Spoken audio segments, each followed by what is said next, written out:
Nós estamos estudando Atos capítulo 12, as ofensas que foram advertidas por Jesus.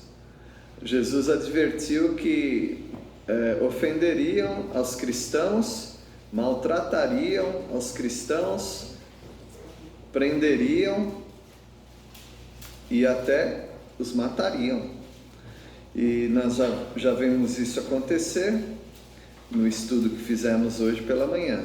Então as ofensas advertidas por Jesus começaram a se cumprir contra e sobre a igreja. No nosso estudo de Atos, houve a morte de Tiago, a prisão de Pedro, a prisão de vários outros, a libertação de Pedro, a alegria da igreja. E também nós vemos nesse capítulo, não vimos, mas vemos, nesse capítulo, a morte de Herodes, que era o Agripa I, o neto do Herodes que mandou matar os infantes, as crianças até 2 anos, da infância de Jesus. E vimos também um trio, igual nós vimos um trio aqui na ceia, um trio que tem as suas diferenças, é problema deles, eles que falaram aí. Então, um trio que também tinha as diferenças deles, mas era um trio abençoado como esse de hoje, Todos falavam de Jesus, todos davam um bom testemunho, que era Paulo, Barnabé e João Marcos. E Atos começa a retratar sobre o trabalho desse trio de evangelistas. Então a morte de Tiago e a prisão de Pedro, nós já vimos nos versículos 1 a 9, que os maus tratos começam com a prisão de várias pessoas da igreja. Depois esses maus tratos continuaram com o assassinato de Tiago. Havia 2 Tiagos, Tiago menor, conhecido como Tiago menor, e o Tiago, presidente da igreja da Judéia, o presidente da igreja, a igreja inicial. O Tiago que foi morto é o Tiago, irmão de João, que aparece no ministério de Jesus, nos evangelhos. E os maus tratos, eles prosseguiram com a prisão de Pedro, e os maus tratos, eles sempre eram combatidos por meio da oração da igreja. E falamos sobre pesquisar no ranking, na lista dos lugares mais perigosos para se testemunhar de Jesus Cristo, onde há perseguição religiosa. A irmã Val pesquisou isso para nós e colocou lá no grupo, vocês podem ver. A legenda lá diz de países, acho que de 1 a 12 mais ou menos, são países da linha vermelha, que são mais perigosos, e os outros são perigosos também. E a perseguição de todos esses mais ou menos 50 países bate com aquilo que falamos. Se são países desestruturados política e economicamente, a tendência é essa perseguição se acentuar. E você pode olhar naqueles países que são ditatoriais. Tem uma exceção lá que é o México, mas o México é uma outra questão religiosa que já remonta aí desde da colonização, uma perseguição religiosa. E os maus tratos não podiam impedir a ação de Deus, porque Pedro, que estava dormindo bastante, pesadamente, um anjo o acordou, ele não estava ansioso, quer dizer, devia estar ansioso, mas a ansiedade dele não estava naquele nível máximo, Tanto é que ele dormiu, pegou no sono, e a igreja estava orando. A igreja estava orando por Pedro e pelos outros também que estavam presos, E os maus tratos não podiam impedir a ação de Deus. E incentivamos os irmãos a orarem pelo nosso país. Orem sempre pelo nosso país, porque nós não queremos perseguição. Não, mas sem perseguição os crentes não ficam firmes. Lógico que ficam. Não precisa ter perseguição. A perseguição faz pessoas blasfemarem de Deus. Então não é isso que que dá firmeza na igreja. O que dá firmeza na igreja não é perseguição, é a palavra de Deus. Cada um que tem que se resolver com Deus. Não precisa ter um fator externo para você estar perto de Deus. Tá bem? Então, não existe nenhum versículo bíblico que fala que nós temos que orar por perseguição. Mas existe um versículo muito firme para nós, 1 Timóteo 2, versículo 2 e 3, e 4 também, nos fala para nós orarmos pelas autoridades, para que nós tenhamos uma vida mansa e tranquila. É isso que Deus quer. E também mostra que isso é bom e é aceitável a Deus. Então vamos continuar orando para que Deus abençoe a nossa nação. Os governantes, nós oramos pela salvação deles, mas oramos também para que eles se controlem. Não confie em governantes, não confie em políticos, confie em Deus, né? E nós vamos ver agora a libertação de Pedro e a alegria que isso gera na igreja. Como nós não passamos nem o primeiro nível, nós nem temos ideia o que é o segundo nível. O primeiro nível é maus tratos. Nós não somos maltratados, então nós nem sabemos o que é isso. Nós nem fomos presos por causa do Evangelho. Então nós estamos um pouco distantes para saber qual é essa segunda fase da igreja, que é quando alguém sai da cadeia, quando alguém é libertado da cadeia. Mas não importa, é a palavra de Deus, nós vamos estudar como a palavra de Deus ensina para nós. Então nós vamos ver a libertação de Pedro e a alegria da igreja. Versículo 10, a libertação se deu por meio de um anjo. Depois de terem passado, nós estamos em Atos 12, 10. Depois de terem passado a primeira e a segunda sentinela, chegaram ao portão de ferro que dava para a cidade, o qual se lhes abriu automaticamente. E saindo enveredaram por uma rua, e logo adiante o anjo se apartou dele. Eram duas pessoas presas? Não, era uma só, era Pedro.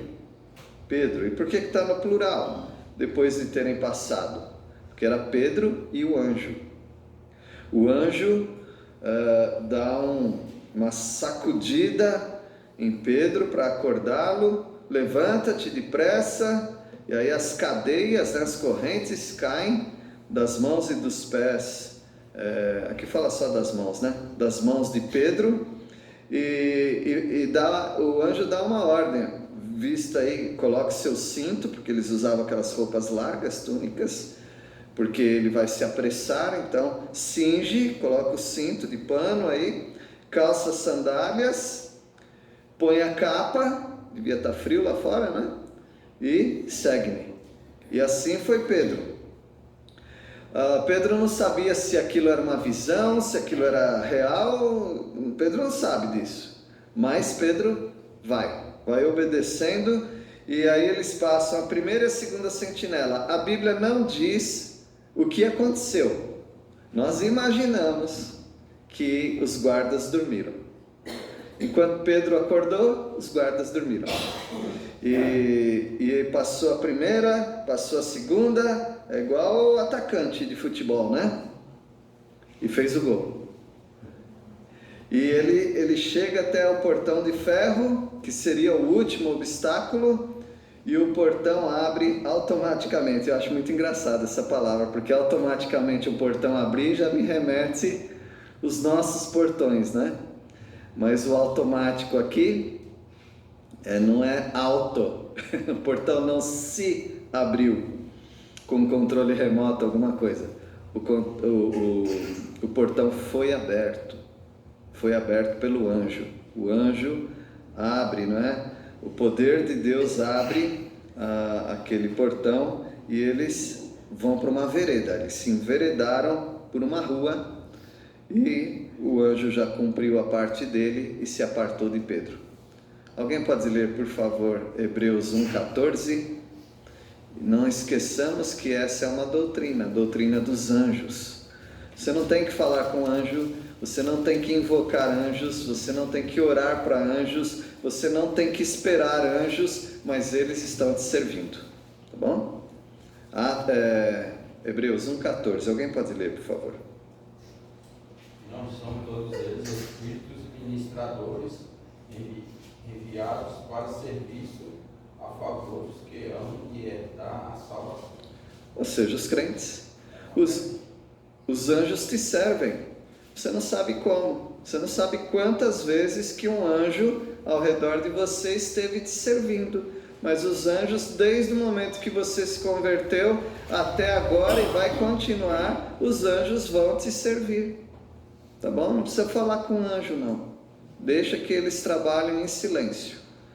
Eles não querem elogio, eles não querem oração e nem pode. João tentou orar para um anjo, adorar um anjo, foi repreendido. Ele é só conservo nosso. Ele é servo igual a nós. Só que é um servo diferente, porque nós não os vemos, mas eles estão trabalhando. Pois não, irmão? Então, e nem precisa pedir quantidade, né, de anjos, porque Deus sabe quantos anjos Ele vai mandar para ajudar. Exato. Ele não... Eu já vi alguns irmãos pedindo oração para Deus mandar anjo e fala assim, mas não manda um só, não, porque eu não vou dar. Tá bom, não precisa orar por isso não. Deus manda quando Ele quer os anjos, fiquem tranquilos. A libertação às vezes parece impossível. E de fato, humanamente falando, a libertação é impossível. Você tem ali vários obstáculos. Você tem as algemas nas mãos, você tem provavelmente as sentinelas ali com você na prisão. Aí você tem compartimentos da prisão e você tem o portão e depois você tem o alarme acionado. Você tem muitos obstáculos para fugir de uma prisão. Mas foi a mão de Deus.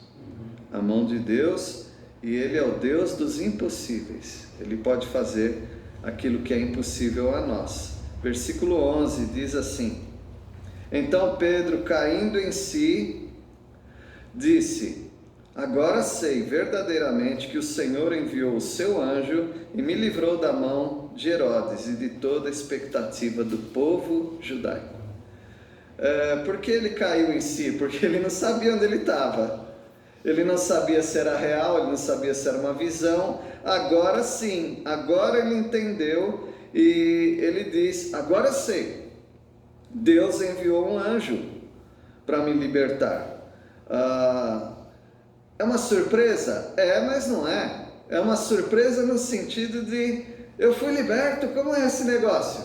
E não é surpresa porque alguém estava fazendo alguma coisa enquanto ele dormia. Quem era? A igreja. O que a igreja estava fazendo? Orando. Quando nós oramos, nós temos que esperar que Deus vai responder. E ele sabe que Deus livrou de Agripa I, o Herodes, né? E de toda a expectativa do povo judaico. Por que o povo judaico? Porque o povo começou a concordar com o governo. Diz aqui no versículo 3: vendo ser isto agradável aos judeus. O povo, os judeus, os líderes da nação, eles gostaram quando Herodes mandou matar Tiago. E quando ele prendeu algumas pessoas, aí prendeu Pedro, o povo está adorando isso. Então, Pedro, ele simplesmente, com a libertação dele, ele está frustrando Herodes e frustrando também o povo. Porque Herodes tinha Pedro como um trunfo político. Era a semana dos pães asmos, que culminava ou dava no dia da Páscoa. E o que acontecia na Páscoa? O governador, e aqui no caso o rei, né, o Herodes, eles tinham esse costume de agradar o povo, trazendo seus prisioneiros, para que o povo escolhesse quem que quer que fique na prisão, porque ia dar de presente para o povo alguém que eles quisessem libertar. E eles iam usar Pedro o Herodes ia usar Pedro como esse trunfo, esse sucesso político. Então é uma politicagem manter Pedro ali. Tanto é que ele foi preso com uma quaterna, lá, com uma escolta, 16 soldados. Só se fazia isso com um criminoso de alta periculosidade. Então, por isso o versículo diz, o Pedro fala, né? Que Deus me livrou da mão de Herodes, que Herodes tinha um plano, frustrou Herodes, e de toda expectativa do povo judaico. O povo judaico estava esperando o dia seguinte, quando Pedro seria apresentado para ser morto, crucificado. Versículo 12, agora a libertação serve de testemunho aos irmãos. Versículo 12: considerando ele a sua situação, resolveu ir à casa de Maria, mãe de João, cognominado Marcos, onde muitas pessoas estavam congregadas e oravam. Então Pedro, naquela rua, sozinho agora, sem o anjo, ele começou a pensar: o que eu faço agora? Para onde que eu vou em primeiro lugar? Então ele vai para a casa da mãe de João Marcos, a Idene, né? E muitas pessoas estavam ali congregadas, muitas pessoas estavam orando ao Senhor. E vocês lembram, né, que a igreja estava em incessante oração a Deus. É o que diz o versículo 4. No versículo 13 agora, a libertação provoca muita alegria para aqueles irmãos que estão orando, muita alegria. Versículo 13: quando ele bateu ao postigo do portão, veio uma criada chamada Rode ver quem era. Postigo é uma portinhola, uma janelinha, né, que tinha naquelas casas antes. A pessoa abria só a portinhola para ver quem era antes de abrir a porta, né? E ele bate ali naquela janelinha, e aí vem a Rosinha. Rode quer dizer rosa. Então vem a Rosa para ver quem era. E o versículo 14: reconhecendo a voz de Pedro, tão alegre ficou que nem o fez entrar, mas voltou correndo para anunciar que Pedro estava junto do portão. Ela esqueceu o artigo, o objeto da oração, né? Ela ficou muito contente. Parece que ela nem abriu, né, a portinhola. Ela ouviu a voz de Pedro ali e ela já foi anunciar a todos, né? Bom, a libertação, pelo que eu entendi do texto aqui também, a libertação é um assunto de oração, mas também é um assunto de fé. Duas coisas diferentes, irmãos: oração e fé. Oração é o ato de falar com Deus. A fé é a confiança que aquele ato funciona. Então você pode orar. Nós temos reunião de oração na igreja, nós temos motivos de oração, nós temos um Deus a quem orar e nós temos assuntos pelos quais orar. Essa é só uma parte da oração, a outra parte é crer. Crer que eu estou falando com Deus que pode mudar a situação.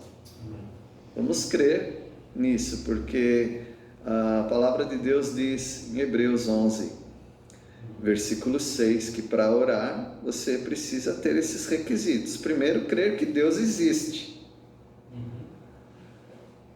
Nós cremos em Deus, nós oramos, cremos que Ele existe, mas a segunda parte é muito importante na oração, senão ela fica incompleta. Crer que Ele é o galardoador daqueles que o buscam, ou seja, aquele que dá o presente, a resposta de oração para nós.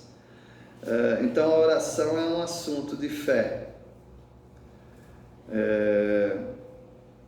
No versículo 15, Eles lhe disseram: estás louca? Ela, porém, persistia em afirmar que assim era. Então disseram: é o seu anjo.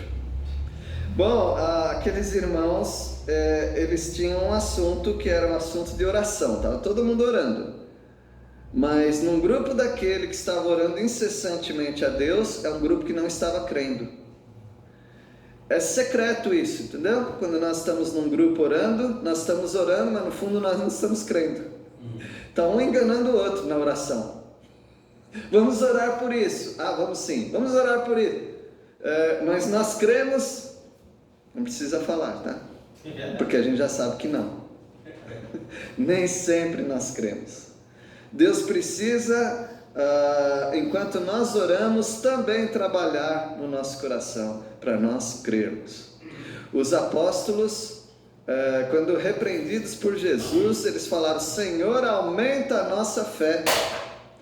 E também, quando eles não sabiam explicar alguma coisa, o judeu cria em anjo da guarda, que Deus guardava as pessoas através dos anjos. Nós também cremos, só que nós não falamos anjo da guarda. Nós acabamos de ler um versículo que fala que os anjos ministram a nosso favor, eles trabalham a nosso favor. É sempre um anjo que cuida de mim? Eu não sei. Mas Deus sabe disso e para mim não importa. Importa que eu estou sendo cuidado pelos anjos, guardado pelos anjos. Quando Jesus andava pelas águas, eles não sabiam explicar, eles falaram: é um fantasma. Então eles eram supersticiosos e também eram muito voltados à tradição dos judeus, que dizia que toda pessoa tem um anjo. E os judeus iam um pouquinho além, eles falavam que o anjo de uma pessoa tem a voz e a aparência da pessoa. Então, se de repente você me viu em outro lugar e eu não estava lá, pode ser que... Então, eles falaram: é o seu anjo. Por que seu anjo? Porque Pedro está preso. Mas o que nós estamos fazendo aqui? Orando para que ele seja liberto. Notaram? Oração não é a mesma coisa que confiança. Às vezes as pessoas oram porque já é costume nosso orar nas dificuldades, mas nem sempre nós cremos. E no versículo 16, entretanto, coitado de Pedro, né? Pedro continuava batendo. Então lhes abriram, viram-no e ficaram atônitos. Aí eles viram que era Pedro mesmo. Versículo 17... Ele, porém, fazendo-lhes sinal com a mão para que se calassem, contou-lhes como o Senhor o tirara da prisão e acrescentou: anunciar isso a Tiago e aos irmãos. E saindo, retirou-se para outro lugar. Então está uma algazarra lá, né? Pedro voltou, Pedro. Quieto, todo mundo quieto. Aí Pedro fala como que aconteceu a libertação dele, falou sobre o anjo e tudo mais. E ele disse: olha, vão e falem com o presidente da nossa igreja, que é Tiago. Não Tiago, irmão de João. Tiago, irmão de João, morreu. É o Tiago, o líder da igreja da Judéia, aquele que escreveu a epístola que leva o seu próprio nome, né? Que é o irmão de quem? O irmão de Jesus. Versículo 17 nós lemos? 17, né, que nós lemos. Pedro saiu, retirou-se para outro lugar. Então, a maturidade de Pedro, né? Pedro sabe que Deus tem um propósito para tudo e ele continua a vida. Ele não vai fugir. Não. Deus me libertou com o mesmo propósito que ele tinha para a minha vida. Tiago foi morto, Pedro foi libertado. Deus trabalha de maneiras diferentes, com crentes diferentes, e nós precisamos aceitar aquilo que Deus faz sem murmuração. Deus sempre é glorificado. E nós encerraremos agora com os versículos 18 e 19. A libertação causa confusão entre os opressores. Eles ficam confusos. Versículo 18: sendo já dia, houve não pouco alvoroço entre os soldados sobre o que teria acontecido com Pedro. Porque chega de manhã, é o momento de pegar Pedro para apresentar, nos dias da festa e da Páscoa, para apresentar Pedro para o povo, mostrar: olha, Pedro aqui está preso, vamos fazer o quê? Crucifica-o! Era isso que ia acontecer, não era? Mas eles ficaram perplexos, confusos, porque Pedro não estava ali. O que será que aconteceu com Pedro? Não há nenhum indício de que alguém veio e raptou Pedro. Como é que ele saiu com os soldados aqui? Nós falamos pela manhã o que acontecia com os soldados romanos quando eles deixavam um preso fugir no dia do seu turno.